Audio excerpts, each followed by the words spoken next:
Bismillahirrahmanirrahim. Assalamualaikum warahmatullahi wabarakatuh.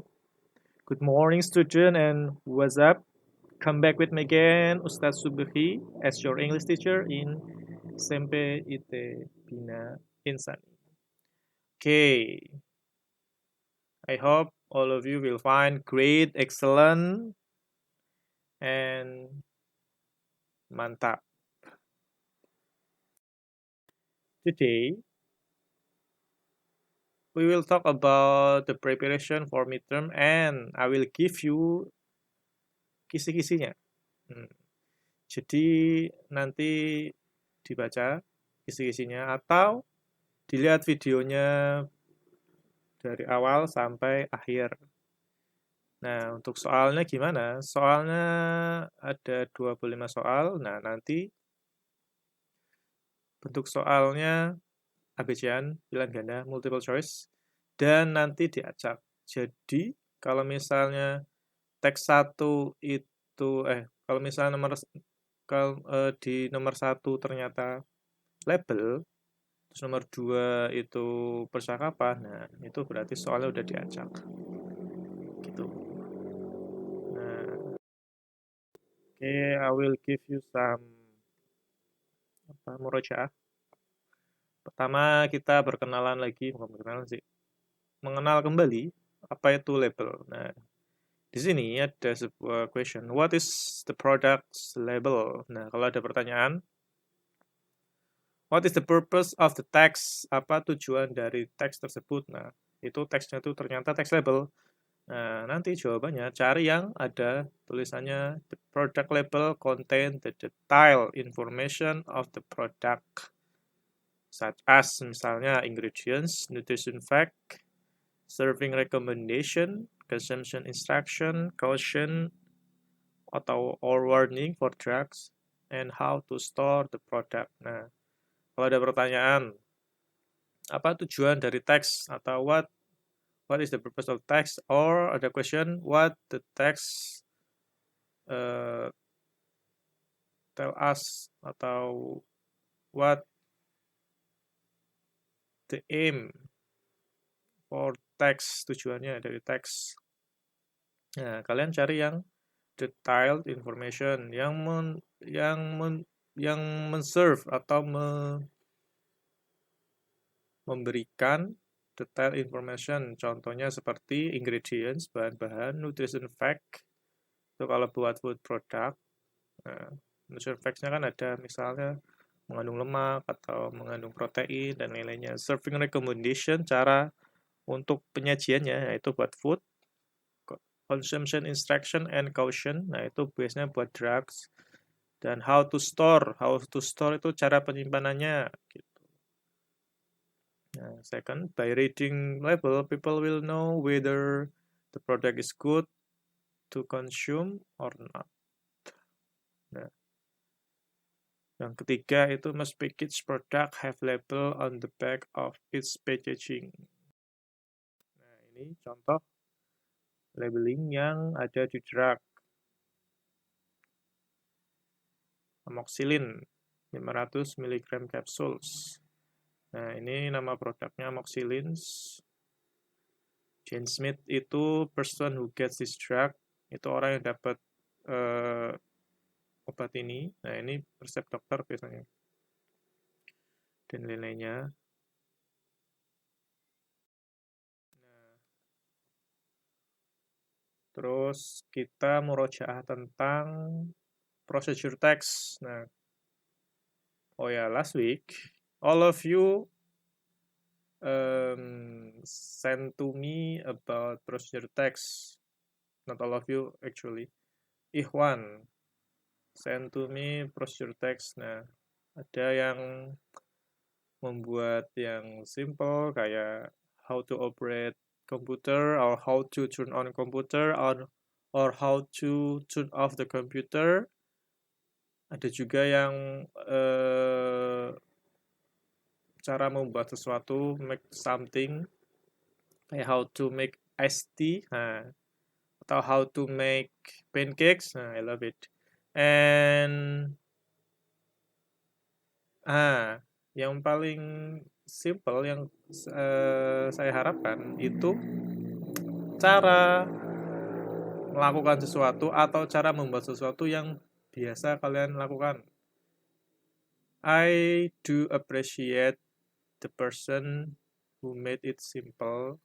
Misalnya, how to text message in mobile phone, misalnya ada tuh. Atau how to play volleyball. Nah, itu juga bagus. Tapi, some of you, some student have similar tasks. Misalnya satu ngirim how to use washing machine. Ternyata ada yang ngirim lagi juga, ada yang ngirim lagi juga. Nah, gitu. Nah, atau juga kebiasaan kalian sehari-hari, misalnya how to wash the car or motorcycle. Nah, itu I do appreciate. Saya sangat mengapresiasi itu. Make it simple, but it's your works actually. Nah, ini kembali lagi tentang what is procedure text. Nah, pengertiannya, procedure text is the instruction that contain the following step to make or use something. Ada juga kemarin itu yang how to operate vacuum cleaner, nah itu juga bagus. Atau ada juga yang ngirim cara mengganti bola lampu, nah itu juga bagus. Simple, tapi ya kena gitu. Terus what is the function, fungsinya? Nah, sama aja kayak purpose. How to use or make something. Nah, misalnya ada judulnya how to make pancake. Nah, fungsinya kan caranya gimana masak pancake. Misalnya tambahin gula, tepung, telur, susu, margarin, atau butter, atau apa. Nah, ya biasanya procedure text itu kalau nggak nih yang question ketiga, how can we identify procedure text? Yang pertama biasanya using simple present tense. Biasanya menggunakan simple present tense. Terus using imperative sentence, kalimat perintah, misalnya crack the egg, misalnya how to make pancake, crack the egg, and add flour, sugar, and butter, misalnya. Pecahkan telur, masukkan gula, flour, tepung, dan butternya. Terus mix it. Nah, mix it itu kan perintah dikocok atau dicampur.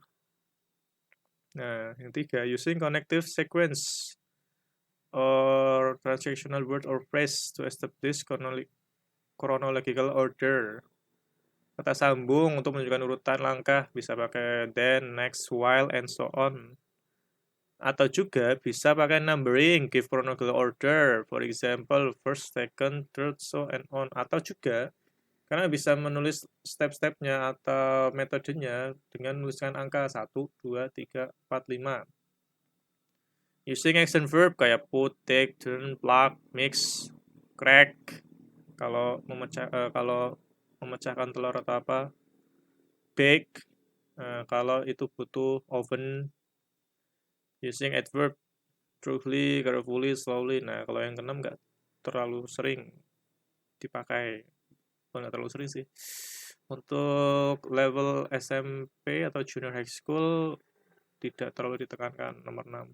Yang 1 sampai 5 ya ditekankan. Nah, ini contohnya. Ini ada contoh how to make banana shakes. Ingredients-nya itu ada 1, 2, 3, 4, 8. Ingredients and materials ya. Ingredients-nya ada setengah half glass milk, 1 banana, 1 egg, 2 scoops ice cream. Kalau materialsnya ini maksudnya itu alat-alatnya ada pitcher, goal progress metodenya nih. Nah, tadi kan bisa pakai first, second, third. Nah, cukup kalian pakai apa namanya? Nulis angka 1, 2, 3, 4, 5 itu sudah cukup. Nah, nanti tinggal pakai kalimat perintah pour to make into the pitcher, carefully break the egg, pecahkan telur, peel the banana, kupas banananya, dan lain-lainnya. Nah, itu ada semua. Nah, tujuannya goal tadi, how to make banana shakes. Judulnya apa? Materialsnya itu tadi, yang dibutuhin apa? Ada material berbentuk bahan, ada material berbentuk alat. Terus step by step, nah following itu aja. Nah, sekarang yang paling penting, kisi-kisi dari midterm. Ada 5 kisi-kisi. Yang pertama, asking for repetition. When you talk to your friends, sometimes you heard less clear from addressing. Nah, ketika kamu ngobrol atau berbicara sama temanmu, kadang-kadang kamu ucapan dari temanmu itu kurang jelas. Misalnya kamu di tengah keramaian terus temanmu bilang, next week I will go atau I will go to Lombok, Gili Trawangan misalnya. Terus kamu nggak dengar karena suara berisik. Terus kamu bisa pakai expression ini. Pardon? Could you repeat again? Or what did you say? Or bisa pakai can you say it again? Because it is too noisy in here. Nah, kamu bisa mengulangi. Next week, I will go to Lombok. Bisa pakai salah satu dari 3 itu. Nggak cuma 3, tapi ada yang lain. Bisa cuma pakai pardon, repeat again. Nah, itu bisa. Nah, yang pertama itu asking for repetition. Yang kedua, wishing and congratulating. Nah, wishing and congratulating misalnya gini. Misalnya yang wishing, I hope you will pass it. Misalnya ada ujian matematika. Nah, ujian matematika menjadi momok menakutkan. Nah, ketika ujian, kamu mendapatkan ucapan wishing atau harapan dari ibumu atau temanmu. Biasanya ada siswa yang dapat cuman dikit matematikanya, misalnya 50, 60, 30. Nah, terus kamu bilang, I hope you will pass this math exam misalnya. Nah, itu yang wishing. Nah, congratulating misalnya temanmu baru aja juara volley. Terus kamu memberikan ucapan congratulations for the first prize. Misalnya Dio. Nah, congratulations for the first prize Dio for winning volleyball tournament. Nah, itu kisi-kisi kedua. Terus ketiga, agreement and disagreement. Nah, bisa I agree, I disagree. Terus yang keempat, label. Nah, yang terakhir, procedure text. Nah, itu ada kisi-kisinya. Nanti belajar aja dari kelima kisi-kisi tersebut. Soalnya 25. Dan nanti ada perintahnya bisa dikerjakan berulang kali. Kalau misalnya kalian nggak yakin untuk percobaan pertama, kalian bisa ngelakuin bisa submit